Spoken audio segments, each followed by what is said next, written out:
잠언 23장 23절 우리 한 구절인데 같이 우리 합독하도록 하겠습니다. 시작. 진리를 사되 팔지는 말며 지혜와 훈계와 명철도 그리할지니라. 아멘. 하나님의 말씀입니다. 옛날에 어떤 사람이 한 구두 한 켤레와 소 한 마리를 바꾼 황당한 사건이 있었습니다. 그 내용은 이렇습니다. 어떤 사람이 소 한 마리를 사가지고 시골길을 가다가 길바닥에 조금 신땀한 구두 한 짝을 발견하게 되었습니다. 자세히 보니 거의 새 구두나 다름없는 좋은 구두였습니다. 그러나 한 짝 구두이니 무엇하겠습니까? 그래서 거참 아까운 구두 한 짝뿐이군 하고 길 옆 숲속에다 휙 내 던져버렸습니다. 한 오리쯤 가다 보니 구두가 또 한 짝 길바닥에 떨어져 있었습니다. 주워서 보니 바로 조금 전에 주웠던 그 구두의 짝이었습니다. 그래서 그 사람이 길가 소나무에 황소를 메어놓고 구두를 던졌던 그 지역으로 달려갔습니다. 숲속을 이리저리 헤매며 찾다가 드디어 그 짝을 찾았습니다. 그리고 헐레벌떡 소 매놓는 곳으로 달려와 보았더니 누군가 그 소를 고삐에서 풀어가지고 도망가 버렸습니다. 결국 헌 구두 한 켤레 때문에 황소를 잃어버렸던 것입니다. 얼마나 황당한 일입니까? 참으로 약은 사람의 꾀임에 넘어가 잠시 생각을 잘못하는 바람에 결국 소 한 마리를 싼 구두 한 켤레와 맞바꿔 버린 그러한 일이 되었던 것입니다. 그런데 여러분, 우리의 인생을 돌이켜보면 이런 일들이 우리의 삶에 적지 않게 일어나는 것 같습니다. 황소 한 마리보다도 더 큰, 더 값진 혹은 더 비극적인 일들이 일어날 수 있다라는 것입니다. 왜냐하면 사탄 마귀는 우리 인간에게 정욕적인 것, 쾌락적인 것, 일시적인 것들을 주고 고귀하고 영원한 것들을 빼앗아 버리는 일에 끊임없이 몰두하는 그러한 존재가 우리의 주변에 있기 때문입니다. 사탄이라는 그런 존재가 우리를 지켜보고 노리고 있기 때문입니다.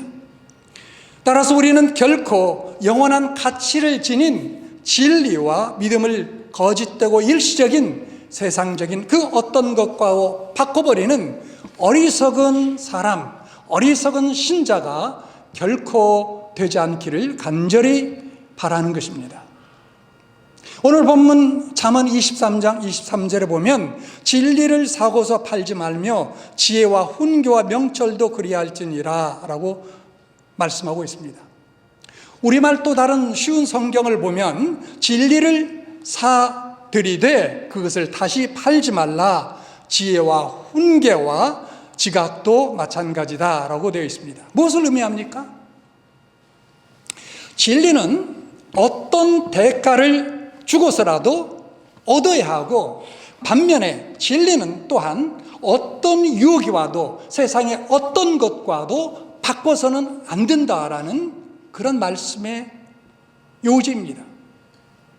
진리를 얻기 위해서는 모든 희생과 가치를 지불해야 되는 반면에 또한 얻은 진리는 결코 소홀히 여겨 망각하거나 상실하지 말라라는 그러한 뜻이 바로 오늘의 말씀의 포인트입니다. 잠언 21장 1절에도 비슷한 교훈의 말씀을 주고 있는데 같이 한번 보겠습니다. 시작. 많은 재물보다 명예를 택할 것이요 은이나 금보다 은총을 더욱 택할 것이니라.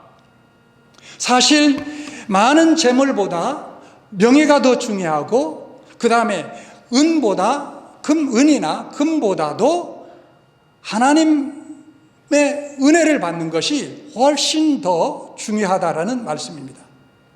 왜 그럴까요? 남에게 존경받을 만한 명예를 얻으면 필요한 재물은 따라오게 되어 있고, 사람과 하나님 앞에 은혜를 받게 되면, 그리고 귀중히 여김을 받게 되면 금이나 은뿐만 아니라 우리의 삶에 필요한 것들이 따라오게 되어 있기 때문입니다. 그런데 이 세상에는 얼마나 많은 사람들이 돈 때문에 명예를 팔아치우고 일시적인 쾌락의 유혹을 이기지 못해서 하나님의 은혜를 경홀히 여겼다가 상실하는 사람들이 많은지 모릅니다. 구약의 에서라는 사람은 배고픈 것을 참지 못하고 팥죽 한 그릇에 자신의 그 장자권, 첫 아들의 장자권, 그건 이스라엘 나라에서 굉장히 중요한 의미가 있는데, 그 장자권을 바꾸어 먹고 천추의 한을 남기고 통곡하고 눈물을 흘린 것 같이 오늘날 신자들 중에서도 어리석게 바꾸어 먹는 사람들이 적지 않습니다. 자, 그렇다면 여러분, 우리가 경계해야 될 인생의 어리석은 거래는 무엇일까요? 네 가지를 말씀드리면서 오늘 함께 하나님의 은혜를 나누고자 합니다. 이 진리를 사되 팔지는 말라, 거래하지는 말라라고 했는데, 이 진리에 속한 중요한 네 가지 것이 있는데, 이것을 함께 나누며 우리 모두 끝까지 붙들고 유지하고 더 발전시켜 나가는 여러분과 제가 될 수 있기를 바랍니다. 첫째, 거래해서는 안 될 첫째 요소는 우리의 신앙입니다. 믿음입니다. 성도에 있어서 믿음보다 더 귀한 것은 없는데, 세상의 일시적인 쾌락과 기쁨 때문에 신앙을 팔아먹는 경우가 있습니다. 옛날에 한국의 어느 교회 집사 한 분이 아들을 낳지 못해 고민하고 있다가 결국 생각 끝에 첩을 얻었습니다. 그러자 자연히 교회의 치리를 받아 교회 출석을 할 수 없게 됐습니다. 그런데 이 사람은 더 나가서 신앙생활 자체를 포기해버렸습니다. 그러는 동안 얼마 후에 옥동자를 낳았습니다. 늦게 아들을 낳았으니 얼마나 귀하겠습니까? 쥐면 깨질세라, 놓으면 날아갈세라. 귀엽게 잘 자라다가 한창 귀여운 나이 3살쯤 되었을 때에 어느 날 열이 나기 시작하더니 그 열을 이기지 못하고 결국 죽고 말았습니다. 어렵게 얻은 아들이 죽자 하늘이 무너진 것 같았습니다. 너무 상심되고 고민하다가 속상하다 보니까 결국 눈에도 좋지 않는 영향을 미쳐가지고 눈이 멀게 되었습니다. 아들 알아보려고 하다가 결국 이렇게 되었는데, 여러분, 어느 날 지팡이를 짚고 낯선 길을 가다가 결국 연못에 빠져 죽고 말았다라는 그런 이야기가 있습니다. 아들 하나 보려고 신앙 다 팔아먹고 아들도 죽고 자기도 결국 영원히 망하고 말았습니다. 이 사람은 아들을 얻기 위해서 신앙을 팔았다면, 그렇다면 여러분, 오늘날 현대인들은 무엇을 얻기 위하여 신앙을 팔까요? 오늘날 현대 그리스도인들은 무엇을 얻기 위해 신앙을 팔까요? 돈입니까? 쾌락입니까? 안락하고 편안한 노후입니까? 건강 혹은 명예가 될까요? 다 될 수 있습니다. 그러나 제가 볼 때는 뭐니 해도 머니인 것 같습니다. 여러분, 미국의 과거 역사를 보면 오래전 볼 필요도 없고요. 1950년대, 60년대까지만 해도 대부분 주일날이면 모든 상가들이 문을 다 닫았습니다. 그래서 토요일 날 미리 다 장을 받아놓고 교회 가는 사람도 그때는 엄청 많았고요. 그런데 오늘날 어떻습니까? 대부분 상가들이 주일날도 문 엽니다. 아니, 랜드로드가 주일날 문을 열지 않으면 리스를 안 주겠다고 합니다. 그것뿐만 아니라 24시간 영업하는 그러한 스토어들도 얼마나 많이 있습니까? 오늘 그게 우리가 사는 현실이요, 또 오늘날 그런 영향을 우리들이 받고 있지 않습니까? 자, 베드로후서 1장 1절을 보십시오. 시작. 예수 그리스도의 종이며 사도인 시몬 베드로는 우리 하나님과 구주 예수 그리스도의 의를 힘입어 동일하게 보배로운 믿음을 우리와 함께 받은 자들에게 편지하노니 라고 하고 있습니다. 자, 이 구절 속에 다 생각해 볼 수는 없지만 다시 한번 띄워보세요. 여기 제일 밑에 보면 보배로운 믿음이라고 되어 있습니다. 보배로운 믿음을 우리와 함께 받은 자들에게 사도 베드로는 이 서신서를 쓰고 있다, 그리고 보내고 있다라는 거예요. 자, 그렇다면 여러분, 우리 믿는 사람에게 가장 중요한 자산은 무엇입니까? 바로 보배로운 믿음 아니겠습니까? 가난하여도 믿음이 있으면 세상에 알지 못하는 부자요, 세상의 모든 돈을 가지고 있다 할지라도 믿음이 없으면 참으로 불쌍한 가난한 자입니다.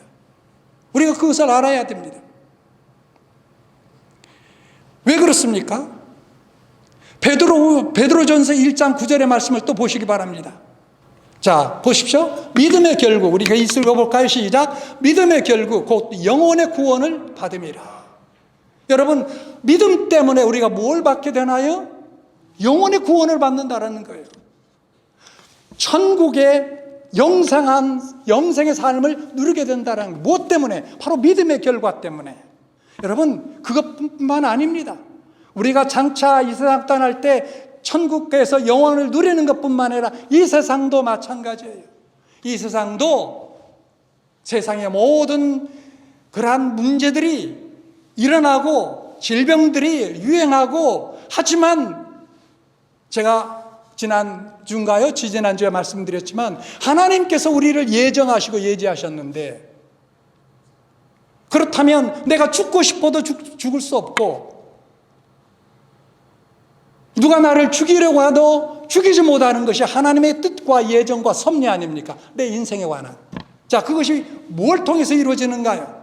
바로 믿음의 결과 아닙니까? 믿음을 가졌기 때문에 나는 하나님의 자녀요, 죽고 싶어도 죽을 수 없고, 누가 나를 죽이려고 해도 죽일 수 없는 것,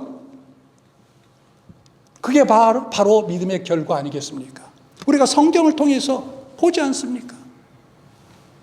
구약에 보면은 믿음으로 살다가 죽음을 보지 않고 그대로 승천하는 사람들의 예를 통해서 우리도 장차 저렇게 하늘나라로 들러 올라가겠다, 예수 그리스도의 죽음과 부활과 승천을 통해서 그가 또한 약속한 대로 새로운 몸을 입고 부활 승천할 것인가를 우리가 믿음의 눈으로 보며 확신하며 살게 되는 이유가 바로 믿음의 결과가 아니겠습니까?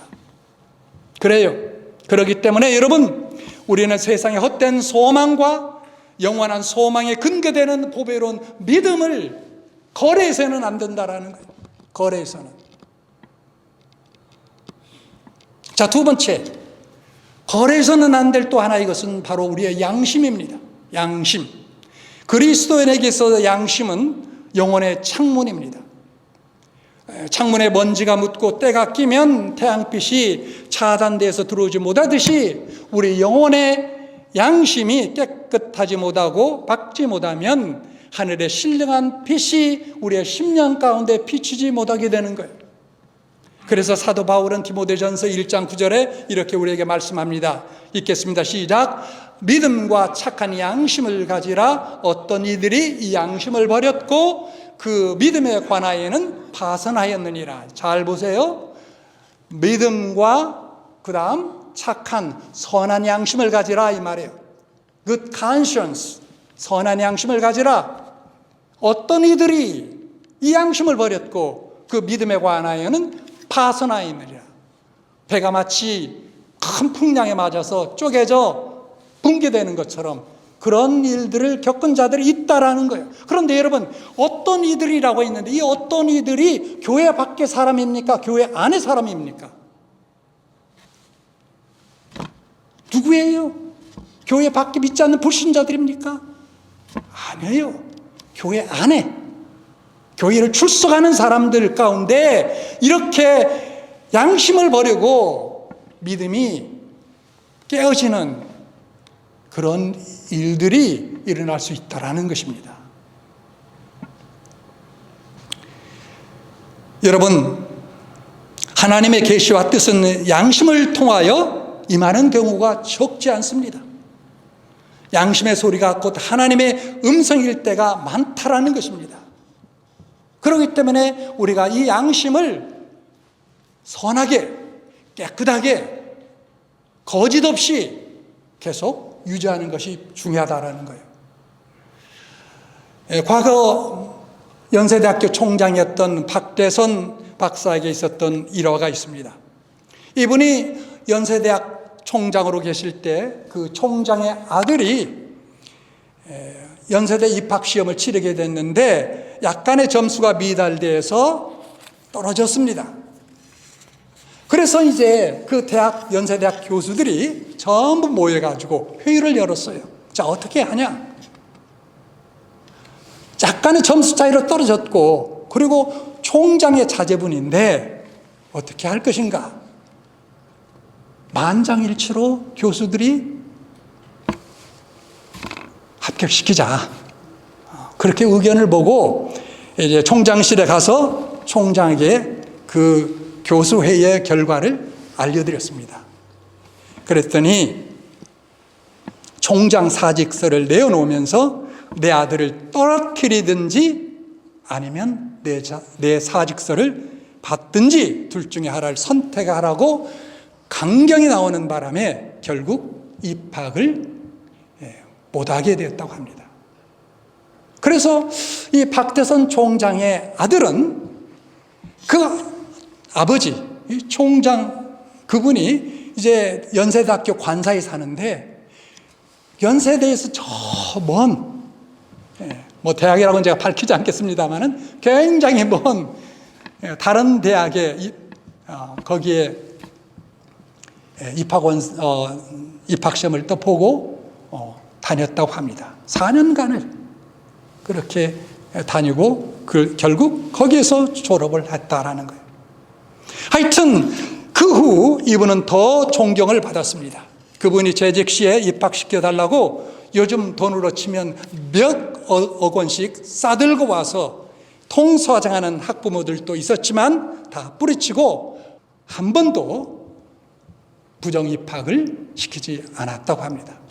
그러니까 하나님께서 그를 축복하셔서 감리교 교단에 감독으로 세우시고 신학교 교장, 연세대학교 총장, 그리고 선명회 회장 등 귀한 그릇으로 그분을 쓰셨던 것입니다.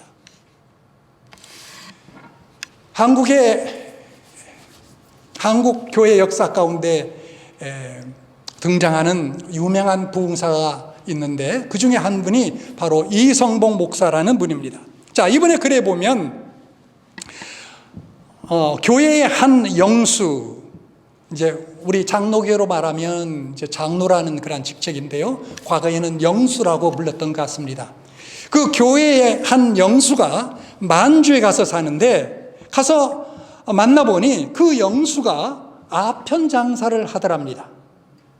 그래서 이 이성봉 목사님이 그 영수에게 교회 영수로서 그런 방법으로 돈을 벌어서 되겠느냐라고 하였더니 목사님, 아들이 꼭 하나 있는데 이 아들이 대학 졸업 때까지만 이 장사를 하겠습니다. 그렇게 이야기를 하더랍니다. 몇 해 후에 만났더니 여전히 장사를 또 하더라는 거예요. 아편 장사를 또 하더라는 겁니다. 하는 말이 그 영수가 아들이 대학을 졸업했지만 한미천 더 잘 잡고 그만두려고 합니다. 그렇게 이야기하더랍니다. 그 얼마 후에 만나게 됐는데 이 양반이 통곡을 하면서 울더랍니다. 그 하나밖에 없는 자식이 일본의 헌병이래 헌병 노릇하다가 아편정이가 됐다라는 거예요. 중독된 거예요. 여러분, 고귀한 양심을 아편과 바꾸어 먹더니 결국 그 아들이 아편장애가 돼서 잃어버리게 되었습니다. 세상에는 이런 어리석은 거래자가 참으로 많습니다. 교회도 있습니다. 그래서 여러분, 우리가 경계하고 경계해서 우리의 믿음을 거래하거나 우리의 신앙을 거래하거나 더 나아가서 우리의 양심을 거래하는 일이 없어야 될 것입니다. 셋째로 먼저 베드로전서 1장 15절 16절을 보겠습니다. 잘 보세요. 같이 읽겠습니다. 시작. 오직 너희를 부르신 거룩한 자처럼 너희도 모든 생활에 거룩한 자가 되라. 기록하였으되 내가 거룩하니 너희도 거룩할지어다 하셨느니라. 그리고 또한 히브리서 12장 14절을 다시 보겠습니다. 시작. 모든 사람으로 더불어 화평함과 거룩함을 쫓으라. 이것이 없이는 아무도 주를 보지 못하리라. 자, 여러분 묻습니다. 우리 두 구절을 함께 봉독했는데 이 두 구절 속에 동일하게 나오는 단어가 뭐였습니까? 뭐였어요? 거룩이었습니다. 거룩함. 여기서도 보는 것처럼 너희를 부르시는 거룩한 자처럼 너희도 모든 생활에 거룩한 자가 되라. 기록하였으되 내가 거룩하니 너희도 거룩할지어다. 자, 이 한 구절에 얼마나 많이 거룩을 언급하고 있습니까? 그리고 히브리서 12장 14절을 보면 모든 사람으로부터 화평함과 거룩함을 쫓으라. 이것이 없이는 아무도 주를 보지 못하리라. 우리가 주님을 만나서 예배하기 원하고 은혜 받기를 원하는데 여러분, 화평을 우리가 저버리거나 그리고 거룩함을 저버린다면 이 모든 일들이 불가능해진다라는 말씀이 아닙니까? 우리가 결코 바꿀 수 없는 것이 거룩함, 성결입니다. 성결한 생활을 할 때 하나님과 깊은 교제 가운데 들어가는 것이요, 거룩한 생활 속에서 우리가 하나님과 동의하는 삶을 사는 것이요, 거룩한 삶을 통해서 우리가 하나님의 은혜를 받게 되는 것입니다. 거룩함을 통해서 하나님의 은혜를 받아 크게 된 자가 많이 있는데 그 중에 가장 대표적인 인물이 누구일까요? 바로 구약의 요셉입니다. 요셉은 형들의 질투와 시기로 말미암아 이방 사람들에게 종으로 팔려나갔고 그는 결국 애굽으로 팔려가 애굽의 종이 되었습니다. 애굽 바로 왕의 경호대장 보디발의 집에 들어가 종살이 하게 됐습니다. 그런데 어떻게 됐습니까? 그 보디발의 아내 미세스 보디발이 같이 동침하자 얼마나 유혹하고 강요하고 협박했습니까? 끝까지 그는 거룩함을 포기하지 않고 버티다가 결국 모함을 받아 또 옥에 갇히지 않았습니까? 그런데 결국은 어떻게 됐습니까? 하나님께서 그를 높이 들어서 애굽의 국무총리가 되도록 만드셨고 또 그를 통해서 애굽 온 백성들뿐만 아니라 그 당대에 알려진 모든 세계를 구원하는 놀라운 구원자로 삼았지 않았습니까? 여러분, 그렇다면 거룩, 성결이란 무엇입니까? 거룩의 뜻은 무엇입니까? 무엇을 의미합니까? 죄 없는 삶, 하나님 앞에서 죄를 하나도 짓지 않는 것, 순결한 것, 흠이 없는 것을 말합니까? 그렇지 않습니다. 성경의 거룩, 성결이라는 것은 한마디로 말하면 분리입니다. 다름입니다. 구별됨, 세상과 다른 구별된 상태를 성경은 거룩이라고 합니다. 제가 어렸을 적에 교회를 가는데 어머님이 주일날 아침 되면 이만한 그 보자기를 준비해요. 뭔가 봤더니 거기 쌀이 들어있어요. 왜 쌀을 가져갑니까? 아, 이게 하나님께 드릴 성미야. 성미라고 하는 거예요. 옛날에는 돈이 없었죠. 캐시가 없었습니다. 돈으로 헌금할 수 없었어요. 그러니까 이제 우리 성도들이 집에서 밥을 하다가 조금씩 이제 떼어놓고 그걸 모아가지고 주일날 그 쌀을 가지고 가는 거예요. 이걸 성미라고 불렀어요. 왜 성미입니까? 쌀인데. 구별됐다 이거예요. 우리가 먹는 밥하고 거기에서 구별돼서 따로 떼어놓았다. 이걸 바로 거룩이라 불렀던 거예요. 성미. 성전도 마찬가지예요. 왜 성전입니까? 뭐 같은 재료로 비슷한 재료로 지었는데 뭐 십자가가 달렸다고 성전입니까? 아니에요. 세상으로부터 구별되어 있기 때문에 하나님께 예배하는, 그리고 성도들이 교제하는, 훈련받는 그러한 장소로 구별되어 있기 때문에 교회, 성전이라고 불렀던 거예요. 여러분, 구약의 삼손을 보십시오. 저는 하나님께 세상으로부터 분리되어 거룩하게 된 그러한 사사였습니다. 이스라엘의 지도자 사사였습니다. 그러나 그 삼손이라는 자가 거룩함을 지키지 못하고 술취하고 이방 블레셋 기생인 드릴라에게 순결과 정조를 빼앗기고 말았습니다. 그 결과 어떻게 됐습니까? 그는 머리털까지 깎이운 채 망하고 말았습니다. 삼손은 일시적인 육신의 쾌락으로 인해서 고귀한 순결을 빼앗겼습니다. 그 결과 온갖 수모를 이방 사람들에게 당하고 눈도 뽑히고 맷돌질 하다가 결국 비참한 종말을 구하고 말았습니다. 사랑하는 여러분, 삼손도 그랬는데 여러분, 우리라고 그럴 가능성이 전혀 없겠습니까? 경계해야 되는 거예요. 이런 어리석은 거래자가 되지 말아야 합니다. 미국의 청교도 목사를 대표하는 조나단 에드워드 목사는 이렇게 얘기했습니다. 자, 보세요. 신령한 은혜는 반드시 거룩한 정서를 동반한다. 하나님의 은혜는 반드시 거룩한 생활을 추구하는 사람에게 주어지는 것입니다. 그렇기 때문에 여러분, 우리는 성결을 지켜야 되는 거예요. 만에 하나 실족했거나 잘못했으면 언제든지 주님 앞에 나아가 우리를 회개하고 잡아가는 가운데 예수님께서 십자가에 흘리신 그 보혈로 우리를 다 깨끗하게 정결시켜 주시기를 원하는데, 그러한 깨끗함을 우리가 받을 수 있고 또 받아야 되는 거예요. 죄악 세상과는 다른 구별된 성도로서의 온전한 그러한 삶을 살아가는 여러분 모두가 될 수 있기를 주님의 이름으로 축원합니다. 이제 마지막 하나, 네 번째, 그것은 바로 영생과 거래하는 것입니다. 영원한 생명과 거래하는 거예요. 여러분, 우리는 믿는 성도로서 우리에게 있어서 최후의 소망은 무엇이겠습니까? 바로 부활과 영생입니다. 무엇보다도 부활과 영생입니다. 이것이 없으면 우리 그리스도인들은 사실 불신자보다 더 불쌍한 사람들입니다.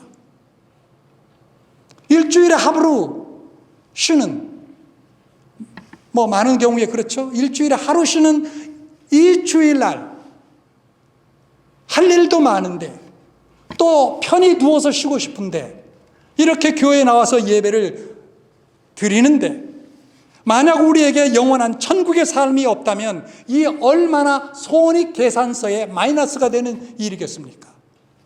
그러나 여러분, 디모데전서 6장 11절 12절을 보십시오. 다시 읽겠습니다. 시작. 오직 너 하나님의 사람아, 이것들을 피하고 의와 경건한 믿음과 사랑과 인내와 온유를 좇으며 믿음의 선한 싸움을 싸우라. 마지막 뭐라고 되어 있습니까? 영생을 취하라. 영생을 취하라. 영어로 보니까 뭐라고 하냐면 take hold of eternal life. 그렇게 번역되어 있어요. 영어로. 영생을 받았는데 그것을 견지하라는 것입니다. 놓지 말라라는 것입니다. 포기하지 말라라는 것입니다. 여러분, 구약 여호수아 7장을 보면 이스라엘 백성이 초롱 성벽의 큰 성이었던 당대의 엄청난 성이었던, 난공불락의 성이었던 여리고성을 정복하게 됐습니다. 그리고 며칠 되지 않아서 그 옆에 있는 작은 성 아이성이라는 것을 점령해야 되는데 어떻게 됐습니까? 자신만만했죠. 왜? 초롱 성벽, 난공불락의 여리고성을 그걸 완전히 제로그라운드 시켰기 때문에 여러분 9/11 때 몇 년 전 그 월타워가 그냥 팍싹 주저앉았어요. 마치 그처럼 여리고성이 그냥 브라운드 제로 됐습니다. 자, 그 같은 놀라운 하나님의 은혜와 능력을 경험했는데 이 조그마한 아이성 그거 아무도 그 문제로 보지 않았습니다. 그럼 어떻게 됐어요? 웬걸요? 대패했습니다. 그 조그마한 성 하나 공격하러 갔다가, 그리고 자그만치 36명의 군인들이 전사하고 말았어요. 왜 그랬을까요? 그들 가운데 숨은 죄가 있었기 때문입니다. 누가 죄를 지었나? 누구 때문에 이런 일이 일어났나? 라고 제비를 뽑았는데 보니까 맨 나중에 유다 지파에서 아간이라는 사람이 뽑혔습니다. 시침이 떼고 끝까지 버티다가 비로소 자복했는데 그 내용은 하나님께서 여호수아 장군을 통해서 온 군사들에게 미리 경고의 말씀을 주셨습니다. 여리고성을 점령하게 될 때 그 성 가운데 있는 어떤 것도 개인적으로 취하지 말라. 이것은 하나님께 속한 것이다. 라고 분명하게 알려주었는데 아간이라는 사람이 어느 부잣집에 들어가서 보니까 거기에 시날산의 외투가 있었던 거예요. 오늘날로 말하면 밍크 코트입니다. 너무나 갖고 싶었던 거예요. 챙겼어요. 또 보니까 200세겔의 은덩어리가 있었고요, 50세겔의 금덩어리를 발견한 거예요. 이걸 다 챙겼습니다. 몰래 가지고 나와서 자기 장막 밑에 감추었습니다. 결국 이 숨긴 죄 때문에 이스라엘 백성이 전쟁에서 대패했고, 그리고 아간만이 아니라 그의 아내와 사랑하는 아들, 자녀들까지 몽땅 돌에 맞아 죽었고 그 돌 무더기에 장사되었고, 그 지점을 성경은 아골골짜기, 아골이란 말은 괴로움이라는 뜻인데 아골골짜기로 불러주게 되었습니다. 여러분, 세상의 금덩어리, 은덩어리로 온 가족 생명을 바꿔버린 아간이 되었던 거예요. 사랑하는 여러분, 안개와 같이 잠깐 있다가 없어지는 세상의 물질과 일시적인 쾌락 때문에 영원한 생명과 영원한 기쁨의 천국을 잊는 사람이 얼마나 많습니까? 이런 면에서 우리는 도리어 무가치한 것을 다 주고서라도 영생을 위해 취하고, 일시적인 것이 다 없어져도 영원한 것을 취하여 꼭 간직하여야 될 것입니다. 그래서 예수님께서 마태복음 13장 44절에 이렇게 비유를 통해서 우리에게 말씀하셨어요. 천국 비유라고 하는 비유입니다. 같이 읽어보겠습니다. 시작. 천국은 마치 밭에 감추인 보화 같으니 사람이 이를 발견한 후 숨겨두고 기뻐하여 돌아가서 자기의 소유를 다 팔아 그 밭을 샀느니라. 천국은 바로 이렇다라는 거예요. 천국이 분명히 있는데, 어딘가에 있는데, 어느 농부가 일하다가 쌍일을 하다가 발견했어요.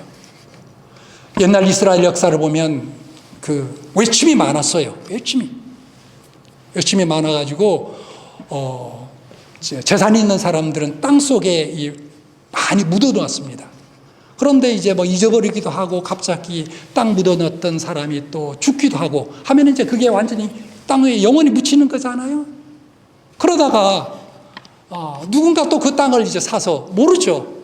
그런데 이제 인부로 사서 농사를 하고 또 집을 짓고 하다 보면 이제 그게 땅을 파면 이제 드러나지 않아요? 자, 이런 상황이에요.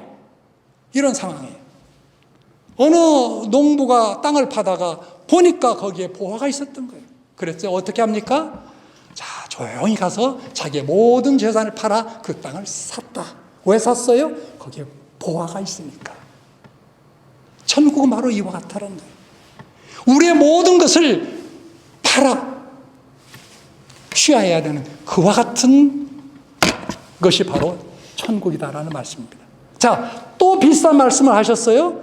마태복음 13장 45절 읽겠습니다. 시작. 또 천국은 마치 좋은 진주를 구하는 장사꾼과 같으니 극히 값진 진주 하나를 만남에 가서 자기의 소유를 팔아 그 진주를 사느니라. 천국은 바로 이와 같다는 거예요. 마치 좋은 진주를 구하는 장사와 같으니 우리가 어떻게 하면 좋은 진주를 만날 수 있을까? 돌아다니는 것처럼, 또 우리가 어떻게 하면 큰 프로젝트를 따서 큰 돈을 벌 수 있을까 하는 것처럼 천국에 대해서도 우리가 그런 자세로 살아야 된다는 겁니다. 천국을 어떻게 내 것으로 삼을 수 있는지. 근데 결국 알게 됐어요. 그럼 어떻게 합니까? 자기의 모든 소유를 팔아 그 천국을 샀다라, 그 진주를 샀다라는 거예요. 산 것처럼 바로 그렇다라는 거예요. 여러분 모든 것을 팔아 진주를 사도 손해보지 않을 것입니다. 몇 배 이익을 받을 것입니다. 마찬가지예요. 여러분 모든 것을 팔아 천국을 사도 여러분 손해보는 일이 결코 없을 것입니다. 아니, 몇 수천 배, 억 배 더 큰 마진을 여러분들에게 하나님께서 안겨주실 것입니다. 그게 바로 천국이에요. 그게 바로 천국입니다. 오늘 말씀을 맺고자 합니다. 우리가 세상에 어떤 것을 주고도 반드시 확보해야 될 네 가지가 있습니다. 어떤 값을 치르더라도, 어떤 희생을 치르더라도, 시간적 희생, 금전적 희생, 에너지의 희생을 치르더라도 확보해야 될 네 가지가 있다면 바로 믿음이요, 둘째 선한 양심이요, 셋째 뭡니까? 셋째 뭐였어요? 성결이요, 그리고 마지막 영생입니다. 반면에 세상에 어떤 유혹을 받더라도, 마귀가 어떻게 유혹하더라도 우리가 결코 포기할 수 없는 네 가지, 바로 믿음이요, 양심이요, 그리고 성결이요, 거룩함이요, 영생입니다. 팥죽 한 그릇에 장자권을 받고 먹은 에서와 같이 되지 말고 반면에 외아들까지도 하나님의 말씀에 순종하여 되어오는 아브라함처럼 되어 현세뿐만 아니라 내세에 이르기까지 하나님의 그 풍성한 말로 할 수 없는 은혜와 복을 누리게 되는 여러분 모두가 될 수 있기를 우리 주 예수 그리스도 이름으로 간절히 축원합니다. 기도하겠습니다.